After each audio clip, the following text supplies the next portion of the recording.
On vous a dit que Dieu est au-dessus de vous, qu'il vous dépasse, qu'il vous observe depuis un ciel lointain. Mais je vous dis, dans le texte de l'Écriture, que Dieu s'est fait homme pour que l'homme devienne Dieu. Ce n'est pas une métaphore, ce n'est pas un langage symbolique. C'est une révélation. Le grand mystère n'est pas que Dieu a créé l'homme, mais qu'il est devenu homme, et qu'en devenant homme, il a assumé les limites de la chair afin que l'homme puisse un jour se réveiller et se souvenir de son origine divine. Au commencement était le Verbe, nous dit-on, et le Verbe était avec Dieu, et le Verbe était Dieu, et le Verbe s'est fait chair et a habité en nous, pas parmi nous, en nous.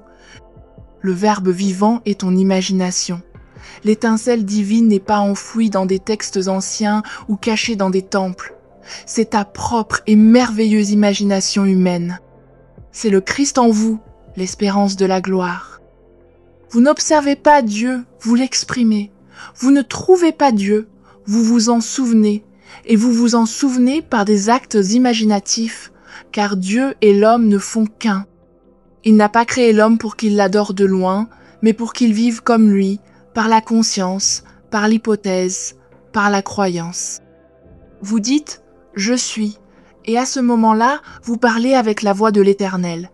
C'est le nom de Dieu, je suis. Avant toute condition, avant toute identité, avant toute apparence, il y a « je suis ». C'est ta racine, c'est le fondement de ton être. Et tout ce que vous attachez à ce nom, vous le devenez. Dites « je ne suis pas aimé » et vous l'êtes.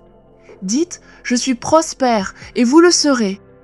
Car ce n'est pas le monde extérieur qui détermine votre expérience, c'est votre conviction intérieure, considérée comme vraie, ressentie avec intensité et soutenue par la foi. C'est le secret que le monde a oublié. L'imagination n'est pas une faculté passive, mais la force créatrice elle-même. Dieu est devenu homme en assumant la limitation de ta forme. Et tu retournes à Dieu en assumant le sentiment de ton souhait réalisé. Tout est possible à celui qui croit, pas certaines choses, toutes les choses, car tu n'es pas un serviteur qui plaide auprès d'un maître. Tu es le maître temporairement endormi, rêvant que tu es moins que ce que tu es vraiment. Ce soir, réveille-toi. Ose croire qu'en toi se trouve le Verbe fait chair, que tu n'es pas une créature, tu le Créateur, rêvant en l'homme, s'éveillant maintenant. Car l'imagination n'est pas une vaine fantaisie, c'est l'instrument même par lequel toutes les choses sont faites. Je vous le dis, l'homme n'est qu'imagination, et Dieu est homme. Par conséquent, l'homme est Dieu en action, il crée, non pas par la force, mais par le sentiment, non pas par l'effort, mais par l'hypothèse. Ce que tu imagines, une fois ressenti comme vrai, devient ton monde. Cela peut venir rapidement ou apparaître lentement au fur et à mesure que la roue de la vie tourne, mais cela doit venir, car l'imagination crée la réalité. Tu peux tester cela ce soir. Va jusqu'au bout de ton désir. N'y pense pas, pense à partir de lui. Ne visualisez pas le processus, supposez quel résultat est déjà le vôtre. Ne te vois pas en train de vouloir, mais en train d'avoir. N'espérez pas, mais réjouissez-vous. Ne pas supplier, mais remercier. C'est le grand secret.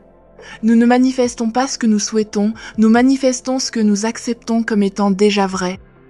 Vivez la fin. Entrez dans la scène qui implique la réalisation de votre désir. Ressentez son caractère naturel. Entendez les voix qui vous parleraient si c'était déjà le cas. Touche les objets que tu toucherais. Vois ce que tu verrais. Dors dans cet état et tu te réveilleras dans un monde réarrangé. Le monde reflète l'état de conscience dans lequel tu vis. Ce n'est pas une cause, c'est un effet. Si tu restes fidèle à ta réalité imaginée, le monde extérieur s'y conformera, car il est obligé de refléter ce qui est réel en toi. Tu diras peu être, mais rien n'a changé. Je te demande alors, as-tu changé l'idée que tu te fais de toi-même ? As-tu vraiment ressenti la joie d'être qui tu désires être ? Ou bien demeures-tu encore dans l'ancien état, attendant des preuves avant de croire ? La loi n'attend pas les apparences, elle réagit aux hypothèses. L'imagination est la porte d'entrée vers l'infini. Elle est le pont entre le désir et la manifestation. C'est l'activité divine qui est en toi. Alors, je le répète, assume le sentiment du souhait réalisé et habite-le non pas pour un moment, mais comme une demeure permanente. Persistez dans cette hypothèse et le monde la reflètera. Tu n'as pas besoin de supplier l'univers. Tu n'as pas besoin de réparer le monde extérieur. Il te suffit de voir clairement à l'intérieur et de croire que ce que tu vois et ressens sera rendu visible.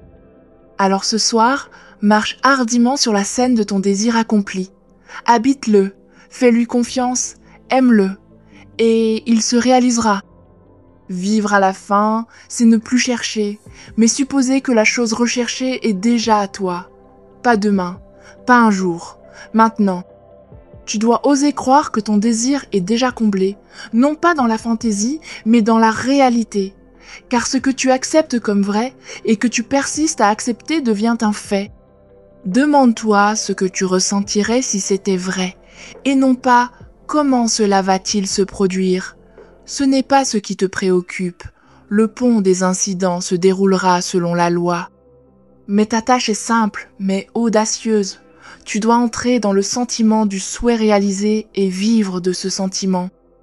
Tu dois porter ce sentiment comme un vêtement. Assieds-toi dans le fauteuil où tu t'assierais si ton désir était maintenant réel. Prononce les mots que tu prononcerais. Marche avec la confiance de celui qui sait déjà.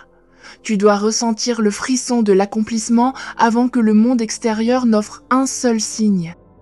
C'est le test de la foi, non pas en quelque chose d'extérieur à toi, mais en la puissance créatrice qui est en toi. Car l'imagination n'est pas faible, ce n'est pas un faux semblant. C'est l'acte créatif de Dieu qui agit à travers vous. Lorsque vous vivez dans la faim, vous n'attendez pas, vous vous souvenez. Vous n'êtes plus en train d'atteindre, vous êtes en train de vous reposer. Le désir est accompli et tu marches comme s'il t'appartenait déjà, parce que c'est le cas. Tout ce que le Père a est à toi maintenant, mais il ne devient visible que lorsque tu consens à sa réalité. Le monde ne peut pas te livrer ce que tu n'as pas d'abord imaginé pour toi-même. Il ne s'élèvera jamais plus haut que ton concept de soi. Ainsi, si tu souhaites changer le monde, tu dois d'abord changer l'état intérieur à partir duquel tu vis. Si tu désires l'amour, sois celui qui est aimé. Si tu cherches la richesse, ressens la richesse comme tienne. Si tu as soif de liberté, marche dans la liberté. Le monde est toi-même poussé vers l'extérieur et il reflète l'état que tu habites le plus constamment. Ce n'est pas une théorie, c'est une loi. Et n'oublie pas, vivre la faim, ce n'est pas se tromper, c'est se déclarer. C'est revendiquer ton héritage en tant qu'enfant du Très-Haut et laisser le monde extérieur rattraper la vérité que tu connais déjà à l'intérieur. N'attends pas les preuves, deviens la preuve. Alors ce soir, avant que le sommeil ne t'emporte, ne rejoue pas le passé. Répétez l'avenir, non pas comme une possibilité, mais comme un fait. Laissez vos dernières pensées être les premières graines de votre nouveau monde. Et comme tu persistes dans l'hypothèse du souhait réalisé, ton monde extérieur se réorganisera pour refléter ta conviction intérieure. Tu as imaginé la fin, vous l'avez ressenti comme réel, mais maintenant vient le test, non pas de votre désir, mais de votre foi. La foi n'est pas un souhait, ni un espoir aveugle. La foi est la loyauté envers la réalité invisible. C'est la volonté de persister dans l'hypothèse, même lorsque tous les faits des sens crient le contraire. Les Écritures nous disent « Dieu appelle les choses qui n'existent pas comme si elles existaient, et l'invisible devient visible ». Il ne s'agit pas d'une métaphore poétique. Il s'agit du fonctionnement même de la loi créatrice. Pour créer, tu dois être prêt à ignorer les apparences et t'accrocher uniquement à ta vision intérieure. Tu dois marcher par la foi et non par la vue. Car ce que vous supposez avec conviction, si vous persistez, doit se transformer en fait. Mais tu seras tenté. Oh oui, le monde essaiera de vous convaincre de sa solidité, de sa permanence, de son autorité. Il te présentera des retards, des contradictions, voire des défaites. Et pourtant, rien de tout cela n'est réel à moins que tu n'y consentes. Tu ne dois pas reculer. Persiste. Dès que tu te détournes de ton hypothèse, tu retournes à l'état antérieur. Mais lorsque tu tiens bon, peu importe les délais, peu importe l'absence de preuves, tu te montres fidèle à la vision qui t'habite. C'est ce genre de foi, une hypothèse persistante face à la contradiction, qui produit le miracle. Tu ne peux pas planter une graine et la déterrer chaque matin pour voir si elle a poussé. Il en va de même pour ton désir. Suppose que c'est fait et ne t'en occupe pas. Laisse la loi agir par ses voies naturelles. Car l'imagination, une fois éveillée, attirera à toi tout ce qui est nécessaire. Si tu peux persister dans le sentiment que ton souhait s'est réalisé, même si le monde extérieur le nie, tu finiras par voir le monde s'y conformer. C'est la loi divine.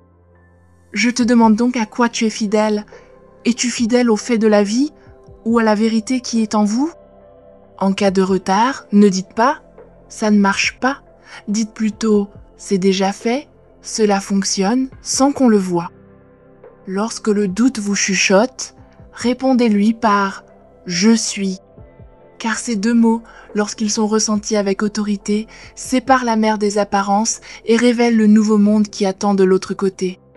La foi et la persévérance sont les gardiens de la porte. Maintenez la vision, nourrissez l'hypothèse, et ne laisse jamais le monde te convaincre du contraire. Passons maintenant du principe à la pratique. Car la connaissance sans l'application est comme une graine qui n'a jamais été plantée, elle ne porte pas de fruits. Tu dois introduire ce pouvoir de l'imagination dans ta vie quotidienne avec une intention claire et une action fidèle. N'oublie pas que ton dialogue intérieur façonne ton monde extérieur. Les conversations que vous tenez dans votre esprit, ces mots invisibles, sont le fondement même de votre réalité. Parle gentiment, parle audacieusement, imagine clairement, visualise avec force de détail la vie que tu désires comme si elle existait déjà. Neville a souvent fait part de ses propres expériences. En assumant le sentiment de la réalisation de son souhait, il a transformé ses circonstances. Succès en affaires, santé retrouvée, relations approfondies, non pas par hasard, mais en maîtrisant l'art d'imaginer. Ne crains pas d'utiliser ton imagination comme un outil de création. Le soir, avant de dormir, ressasse la scène qui implique la réalisation de ton désir. Imagine-toi dans un moment parfait de réussite, de bonheur ou de paix. Fais appel à tous tes sens, entends les sons, sens les textures, goûte la joie, laisse-toi envahir par les émotions. Tout au long de la journée, reviens à ce sentiment.